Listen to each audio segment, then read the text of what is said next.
Today I want to talk about the limiter strap. You can see I've got it down in the third to the lowest hole. There's 4 holes total. We're going to talk about this for just a second. I think it is common knowledge, or at least you would think it is, that the more shallow the track angle, the better it climbs up on the snow. So as you can see right here, on the right, we have an S model timber sled. The S model timber sleds, I call them the slammed versions of the timber sleds. They have a very shallow approach angle to getting up on the snow, and they get up on the snow extremely well. Over here to the left, we have our MtnTop, and you can tell that it's kind of hard to see here. I'm trying to zoom and look.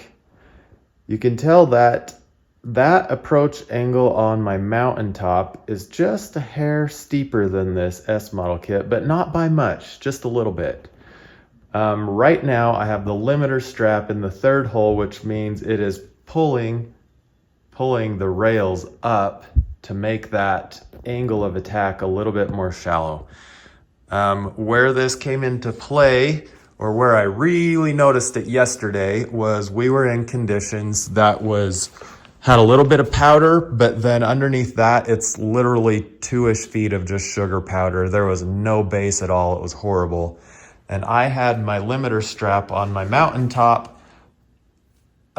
in the, I guess I'll call it the number 1 hole. That means for me in my mind, the number 1 hole is dropping your rails as much as possible, which actually takes pressure off your ski and makes the kit just feel super, super playful, really light feeling ski. That is fantastic and feels good, but when you need that track to float in the snow, you need a good shallow approach angle so it won't trench in. Anyway, so I was riding, not this bike, but a Riot 3S back to back with my MtnTop kit. And so far up until now, I've felt like my MtnTop kit has climbed better than anything I've ever ridden, but it was not doing that yesterday.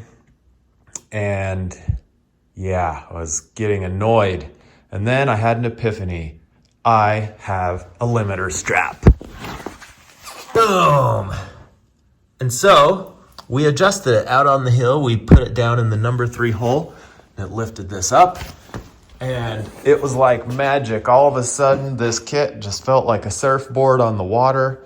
The back of the kit was popping up, and boom, we were up on top of the snow, and my MtnTop was on top again in my snow bike world, and we were having fun. It was awesome. So I wanted to simply show an easy way to change your limiter strap if you don't have a buddy here to help you push down on it. Now, out on the hill, if you go and you park your bike on kind of a mound, it'll put a bunch of pressure on this, and you will notice that your limiter strap is completely loose. Now, if you want to do it at home and you don't have any buddies to help, I thought about trying to put tie downs between here and squishing them up, and then I remembered when I load it in and out of the truck, it puts a ton of pressure right there. So I am going to show you that right now. All right, to demonstrate how easy this is to do yourself if you want to, I just parked my bike right there on a hump. If you park anywhere out in the mountains on a hump like that, you'll notice your limiter strap is quite loose. So you can sit here, you can undo it. I'm filming and doing this with one hand, so yeah. So I mean, if you want to let it out, be careful. Don't let this, when you're out in the snow, don't drop that little guy. So I'm not sure if I can quite get that down to the 4th one. Maybe if I was using 2 hands, I could get it in that 4th one. But we're not going to. But, I mean, that's the 3rd hole down.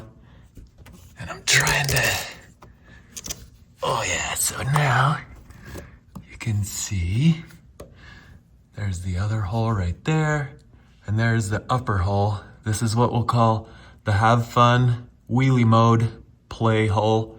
And then the further you put it down here, the more it is sucking this up and helping you float on the snow better.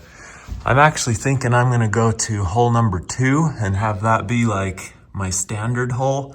And then if I have super powdery or crappy conditions, we'll put it in these holes.